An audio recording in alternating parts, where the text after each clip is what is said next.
Assalamualaikum warahmatullahi wabarakatuh. Saya Zalika Aizah Kumala dengan NIM G00249191 dari kelompok 4. Hari ini saya ingin mempresentasikan laporan praktikum anatomi eh, yang kedua dan yang ketiga.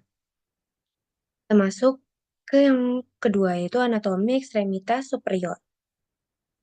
Dengan skenario, seseorang merasa lemas pada tangan, tepatnya di GT 1-3, tidak dapat berkontraksi saat jari digerakkan untuk menggenggam.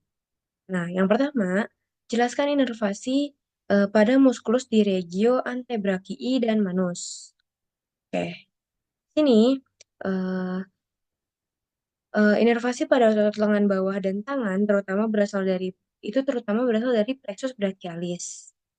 Nah, plexus brachialis adalah jaringan saraf yang kompleks yang terbentuk dari gabungan saraf tulang belakang servikal. Cabang-cabang utama plexus brachialis menginervasi regio antebrachii dan manus. Itu ada apa aja? Ada nervus musculocutaneus. Ini nih. Yang ini, kalau bisa lihat. Nah, dia ini memberikan inervasi motorik pada otot-otot flexor lengan atas seperti musculus biceps brachii dan musculus brachialis dan memberikan sensasi pada kulit aspek lateral lengan bawah. Kemudian nervus radialis. Ini nervus radialis, di sini juga ada nervus radialis. Dia ini memberikan inervasi motorik pada otot-otot ekstensor lengan atas dan lengan bawah serta otot-otot supinator. Kemudian memberikan sensasi pada kulit aspek posterior lengan bawah dan sebagian besar permukaan dorsal tangan. Setelah itu ada yang namanya nervus medianus. Ini nervus medianus. Ini juga ada nervus medianus.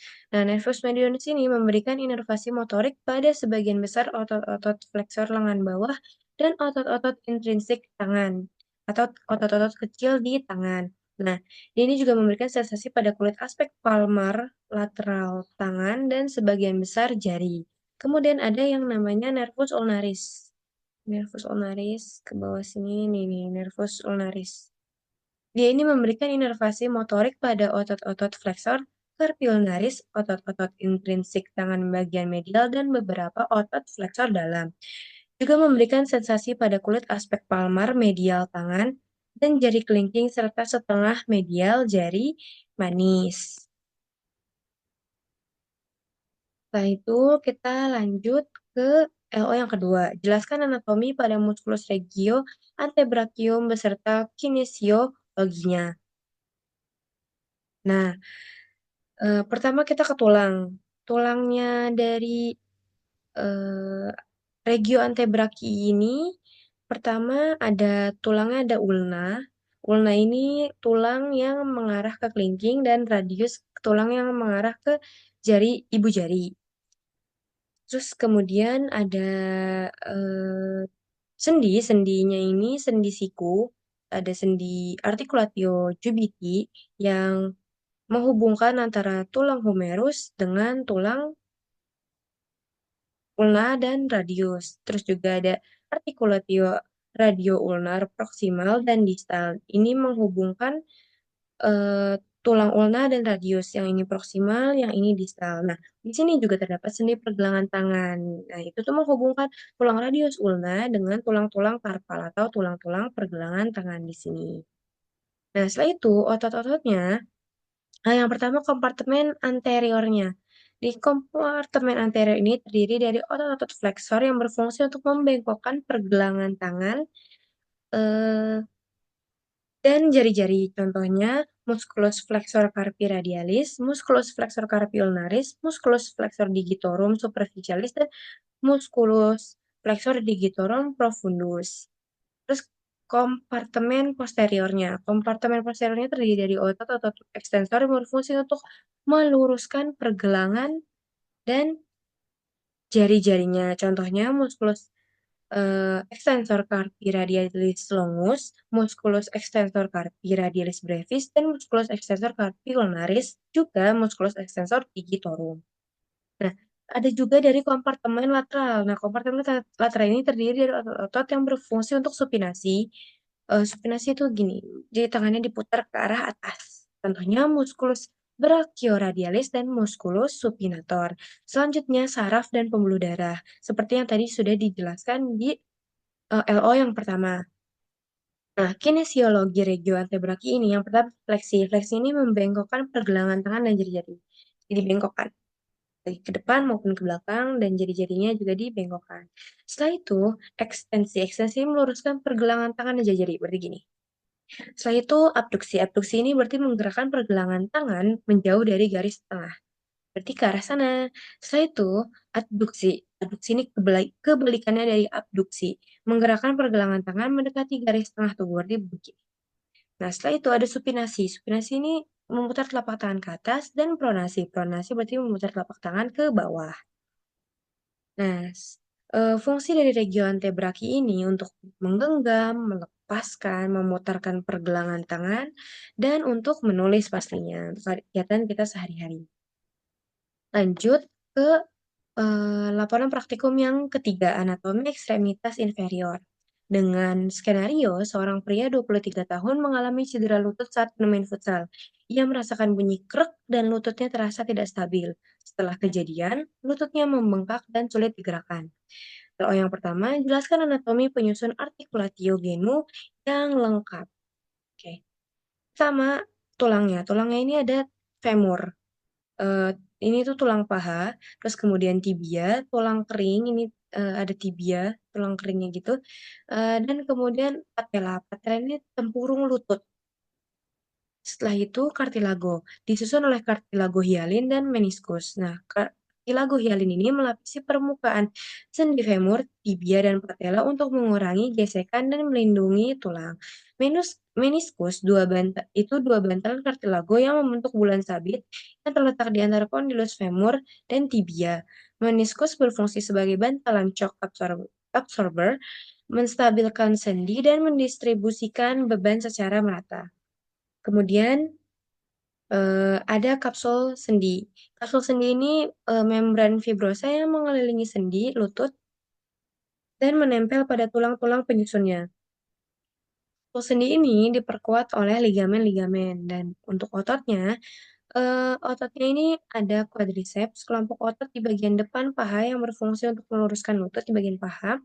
Kemudian hamstring, hamstring ini kebalikannya quadriceps, dia ini berada di belakang paha untuk menepuk lutut. Belakangnya di situ. Terus kemudian otot-otot lainnya seperti otot gastrocnemius dan otot soleus yang juga berperan dalam pergerakan lutut. Terus kemudian eh, kita lanjut ke ligamennya. Jelaskan ligamentum yang memperkuat articulatio genu. Pertama ada ligamen kolateral tibial ini. Ini medial atau MCL. Ini untuk menstabilkan sendi lutut pada sesi medial. Kemudian ligamen kolateral fibular atau lateral. Berarti yang ini nih. Yang ini. Ini yang medial, yang tadi ini yang lateral.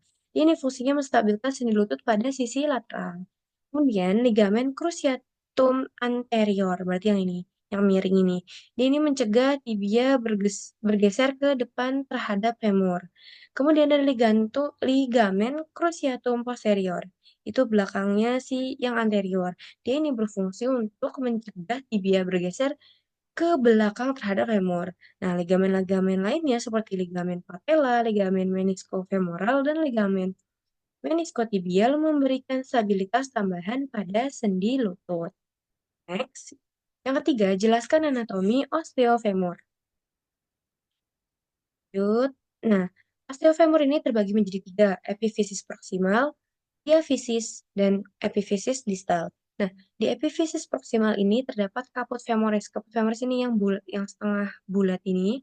Terus kemudian ada fovea yang nantinya dia ini akan bersendi dengan kokse. Kemudian fovea capitis femoris itu di bagian ujungnya sini. Di bagian ujung dari kaput. Nah, kolum femoris ini adalah lehernya. Yang seperti ini kan lehernya yaitu kolum femoris. Terus kemudian trochanter mayor itu adalah tonjolan tinggi yang besar di atas sini. Ini trochanter mayor. Nah, trochanter minor itu kebalikannya. Trochanter minor itu yang ini nih.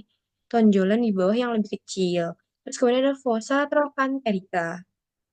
Itu di sini cekungannya. Sorry, di sini. Nah, Kemudian yang ketujuh itu ada linea intertrochanter. Di sini ini ada garis linea, itu linea intertrochanter. Nah, setelah itu ada crista intertrochanterica di sini. Dia ini kayak tonjolan ke samping, nggak seperti ini. Nah, kemudian ada linea pectinea itu di bagian sini lineanya, dan kemudian yang 15 ini adalah trochanter. Ini trochanter tertius di bagian sininya nih, dan tuberosa lutealisnya itu yang di sini. Nah, setelah itu masuk ke diafisis ada corpus femoris. Ini ini semua nih dari sini sampai sini itu corpus femoris atau badan dari femoris. Kemudian kita lanjut ke eh, epifisis distal. Di sini ada epicondylus lateralis dan medialis.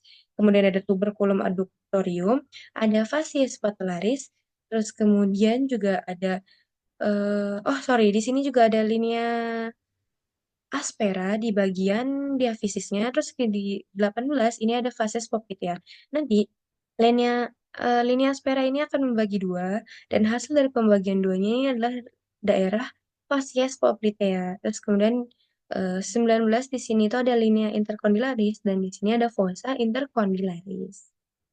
Baik, itu dia selesai penjelasan laporan praktikum anatomi yang kedua dan yang ketiga. Sekian dari saya. Wassalamualaikum warahmatullahi wabarakatuh.